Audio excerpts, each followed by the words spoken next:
তো hey guys, ফের একটা ব্লগে তোমাদেরকে স্বাগত।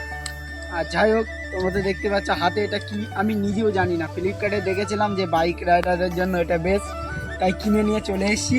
আর তোমাদেরকে দেখাতে চলেছি যে এর মানে ভিডিওটা কিরম হয়। ভিডিওটা এখানে ফোন লাগিয়ে যে ভিডিওটা করে না, ওই ভিডিওটা কেমন হয়।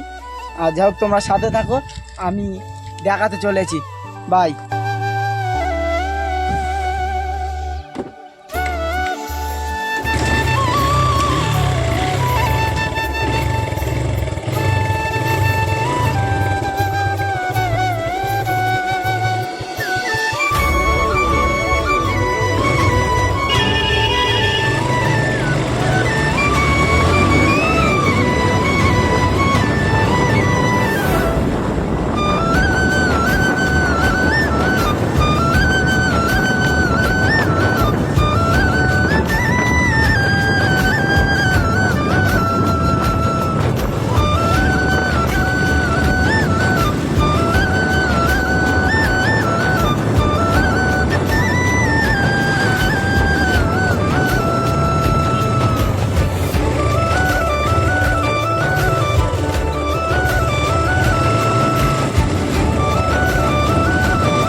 গাইজ, এইগুলো